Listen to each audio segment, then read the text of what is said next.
Hej, jeg hedder Rikke. Jeg er næstformand i Ungkom Nord, og lige nu der er vi på vej til eventet i Aarhus, som hedder Bliv en hej til Facebook-markedsføring, arrangeret af Ungkom Midt.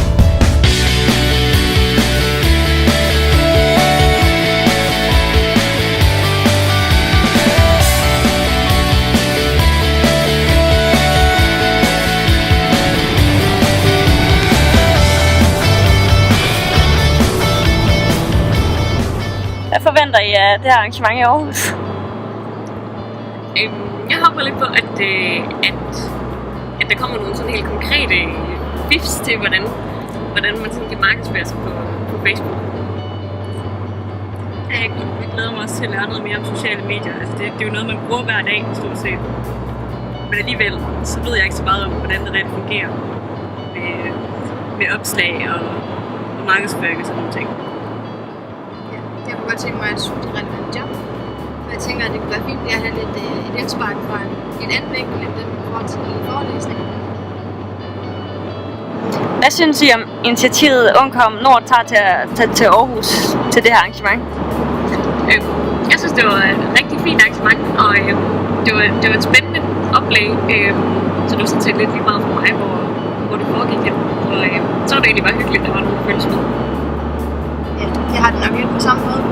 Jeg synes ikke, turen er så helt vildt lang at tage, hvis man får det ud af det, som jeg forventer at få.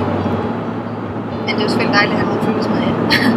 Rigtig hyggeligt, at man gør noget socialt ud af det. Jeg tror også, at det gav mig endnu mere lyst til at tage afsted. Jeg vidste, at der var nogle andre, der skulle.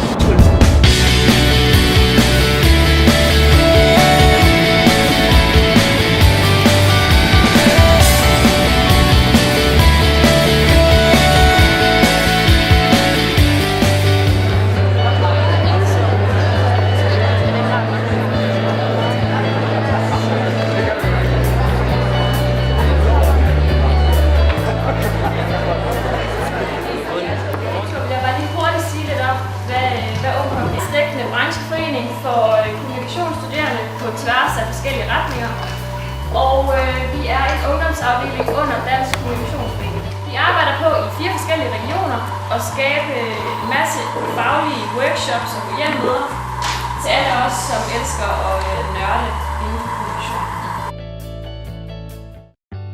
For et år siden, der sad jeg oppe på mit kontor op på Brindstrupvej, lige heroppe. Min telefon ringede, og jeg siger som sædvanligt, vi er social, det er Kasper. Og i den anden ende kan jeg høre en stemme, der siger, Danmarks Radio. Der vil jeg sige, der går mange tanker igennem mit hoved, meget uheldige tanker. Tanker såsom, hvordan har licensmanden fået fat i mit arbejdsnummer?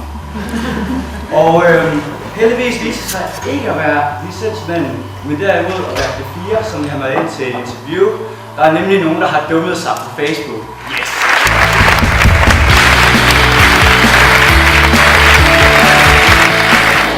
Hvad synes I om dagens arrangement? Jeg synes, det var rigtig spændende. Der var rigtig mange konkrete ting at tage med. Og rigtig mange ting, som man, bare fordi man bruger Facebook til daglig, så var der ret mange ting, som man ikke lige kendte til. Jeg ved ikke, det var meget mere praktisk og enkelt, og måske er vant til en forelæsning. Det var meget godt. Der var også rigtig mange gode eksempler, hvor man måske godt kunne have tænkt, at det blev lidt for meget, men det gjorde det overhovedet ikke. Kunne I forestille jer at tage med Ungkom Nord igen til et arrangement et andet sted i landet? Ja, det kunne jeg godt, hvis det har samme relevans som det. Ja, det ville jeg også gerne. Det havde været en rigtig god. Det vil jeg også, hvis det er noget, der sådan fanger min